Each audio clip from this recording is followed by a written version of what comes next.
Maraming mga Pilipino, mga sangkay ang nagulat sa isang pangyayari nung makita po nila na ang kalangitan ay bigla pong naging kulay pula. Nung kababalaghan at misteryo ang nakita sa Pilipinas. Ano po ang sinasabi ng Biblia tungkol dito? Hello, what's up mga sangkay? Ako muli nagbabalik dito sa ating channel. Panibagong araw, panibagong vlog po tayo. Nakapupulutan po ng kaalaman at aral. Huwag niyo pong kalilimutan na i-subscribe ang ating YouTube channel.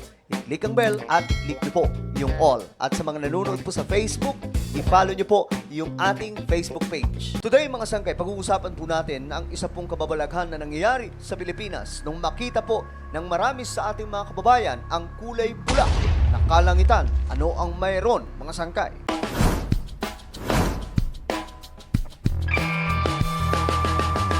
Sa panahon natin ngayon mga sangkay, napakadali pong makita ang mga impormasyon dahil po sa merong social media. Madaling nakikita ng lahat mga sangkay ang aktual na nangyayari sa iba't ibang panig ng ating mundo, lalong-lalo na po dito sa Pilipinas dahil nga po sa aktibo ang mga Pinoy sa paggamit ng social media. May Facebook, Instagram, YouTube, X at marami pa pong iba mga social media platform na nilalatagan mga sangkay ng mga impormasyon o mga balita na nangyayari sa Pilipinas at sa buong mundo. At neto lamang, mayroon pong pangyayari sa Pilipinas na nag-viral sa social media. Marami pong mga netizens ang nag-alala mga sangkay nung makita po nila ang isang misteryosong nangyari sa kalangitan. Sari-saring mga interpretasyon mga sangkay ang inilatag base po sa kanilang mga paniniwala o pamahiin. Kumalat kasi sa social media mga sangkay ang mga larawan o maging yung mga video, mga sangkay, patungkol po sa kalangitan sa Pilipinas, doon po sa Bicol, na bigla pong naging kulay pula. Kadalasan kasi mga sangkay, nakikita po natin ang langit na nagiging kulay orange at marami po ang natutuwa, mga sangkay,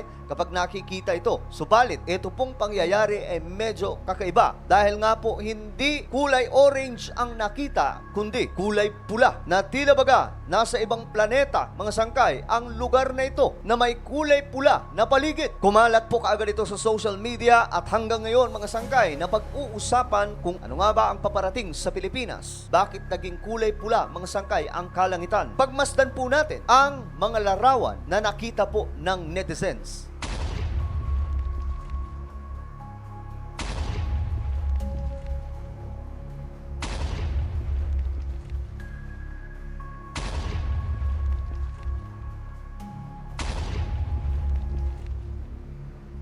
Marami po ang nag-post mga sangkay tungkol po dito at magbasa-basa po tayo ng kanilang mga sari-saring komento. Ayon po sa isang netizen na nag-post na mula ang kalangitan sa Bicol kahapon at maraming mga ibon ang nagliparan. Ano kaya ang ibig sabihin nito? Lord, ingatan mo po ang Bicol sa paparating na bagyo. Hindi lamang kasi mga sangkay basta na mula ang kalangitan, kundi isa sa mga nakita nila na misteryosong nangyari ay bigla pong naging aligaga ang maraming mga ibon at nagliparan at lumipat po ng pwesto. Kapag ganito po ang nangyayari mga sangkay, based po sa mga naging experience ng mga naunang mga tao, ayon po sa kanila, nauuna daw po talaga yung mga ibon na makaramdam kung mayroon pong kalamidad na paparating at inuuna po nilang iligtas ang kanilang mga sarili. Kung kaya't mga sangkay, lumilipat po sila ng ibang pwesto. Isa naman pong Facebook page ang nag-post tungkol po dito at ayon po sa kanyang salitang waray, maging andam kita, ugdan hanaton pag-ampo. Nang ibig sabihin, sa Tagalog, maging handa daw po tayo at samahan daw po natin ng pananalangin. At dito mga sangkay, ipinakita niya ang mga larawan kung papaano naging kulay pula ang kalangitan. At isang larawan mga sangkay na kung saan itong mga ibon ay bigla pong nagliparan at naging aligaga mga sangkay. Sari-saring mga reaksyon at iba't ibang mga komento ang ipinahayag mga sangkay ng marami sa ating mga kababayan. Nagiging usap-usapan kasi ngayon mga sangkay, itong mga nangyayaring kalamidad sa ating mundo, lalong-lalo na po sa Pilipinas. Nito lamang mga sangkay, sunod-sunod pong bagyo ang tumama sa ating bansa na parang wala pong katapusan at nagiging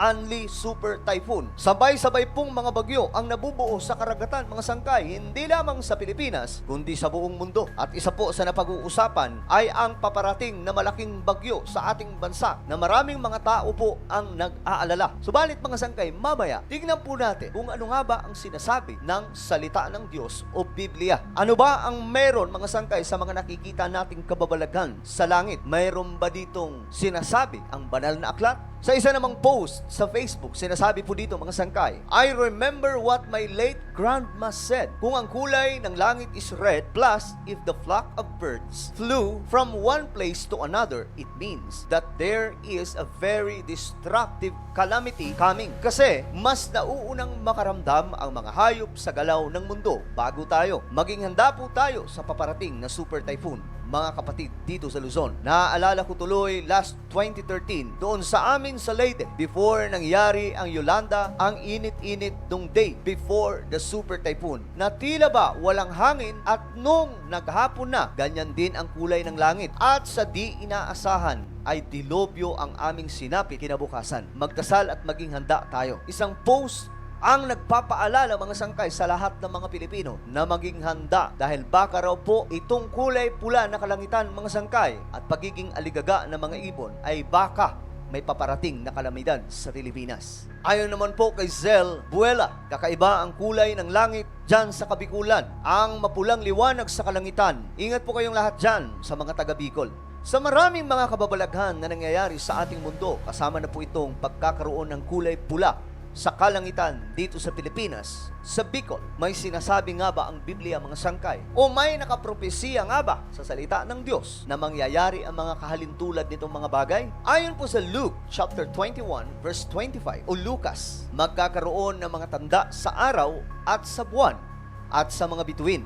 Sa ibabaw ng lupa ay magkakaroon ng kabalisahan ng mga bansa na may pagkalito. Magkakaroon ng malakas na ugong ng daluyong at ng dagat. Tinutukoy po mga sangkay dito sa Biblia na bago daw po dumating ang araw ng ating Panginoon o pagbabalik ng ating Panginoong Hesus, mangyayari po ang mga kahalintulad nitong mga bagay, kagaya po ng mga tanda sa araw at sa buwan at sa mga bituin. Kung mapapanood nyo lang mga sangkay ang mga international update patungkol po sa mga nangyayari sa ating mundo, marami pong mga bagay o kababalaghan ang mga nakikita sa langit at maging sa dagat, na yung iba nga po ay pinanghihinalaan mga sangkay na ito daw po ay mga ibang mga nilalang mula sa ibang planeta, na ang mga sasakyan ay tinatawag na UFO o sasakyan ng mga alien. Pero sa Biblia mga sangkay, klarong-klaro po na itong mga bagay na ito, kagaya po ng pagkakaroon ng pula sa kalangitan, ay isa po sa mga tanda, palatandaan ng pagbabalik ng ating Panginoon. Kung kaya dapat hindi po tayo mag-alala mga sangkay, bagkus mas lalo po tayong manalangin at mas lalo po tayong kumapit sa ating Panginoong Hesus. Sa mga nakikita po natin ngayon mga sangkay na lumalala ang sitwasyon ng ating mundo, iramdam na po natin na malapit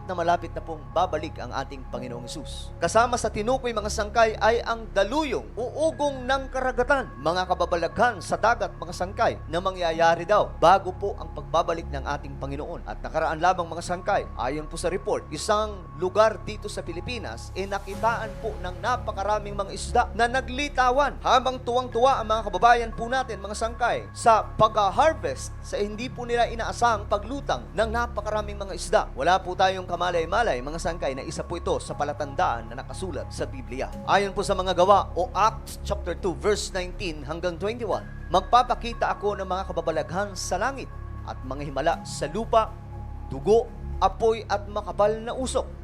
Ang araw ay magdidilim, ang buwan ay pupulang parang dugo, bago dumating ang dakila at maluwalhating araw ng Panginoon. At sino mang tumawag sa pangalan ng Panginoon ay maliligtas. Klaro po, mga sangkay, ang pagpapaliwanag sa atin ng banal na aklat. Ito po ay bahagi ng propesiya mula po sa salita ng Diyos. Ayon po dito, magpapakita ang ating Panginoong Diyos ng mga kababalaghan sa langit. Itong mga nakikita po natin sa mundo mga sangkay, bahagi po ito ng propesiya sa Biblia. Bagamat syempre mga sangkay, yung mga eksperto o yung science ay kaya po nilang gumawa ng paliwanag tungkol po dyan, mga sangkay. Subalit, hindi po natin maitatanggi na lahat ng ito ay bahagi po ng palatandaan o propesiya na malapit na pong babalik ang ating Panginoon. Patunay, mga sangkay, na hindi po nagsisinungaling ang salita ng Diyos o Biblia. Itong kababalaghan, mga sangkay, na nakikita po natin sa langit, kagaya po ng pagkakaroon ng pagpula sa kalangitan, nakasulat po sa Biblia. Hindi lamang po sa mga gawa, mga sangkay, kundi maging sa book of Joel chapter 2 verse 30. Ayon po dito, magpapakita ako ng mga kababalaghan sa langit at sa lupa, dugo, apoy at makapal na usok. Maliban po sa mga kababalaghan sa langit at sa lupa mga sangkay, isa sa nagaganap ngayon ay ang pagkakaroon po ng kusang pagkasunog sa mga kagubatan dahil po sa tumitinding init ng panahon o kung tawagin mga sangkay, wildfires. At nasabi po yan sa Biblia. Ayon po sa Joel chapter 2 verse 30, magpapakita ako ng mga kababalaghan sa langit at sa lupa, dugo, apoy at makapal na usok. Yan po ang nangyayari sa ating mundo mga sangkay. Kaya't huwag po tayong mag-alala mga sangkay.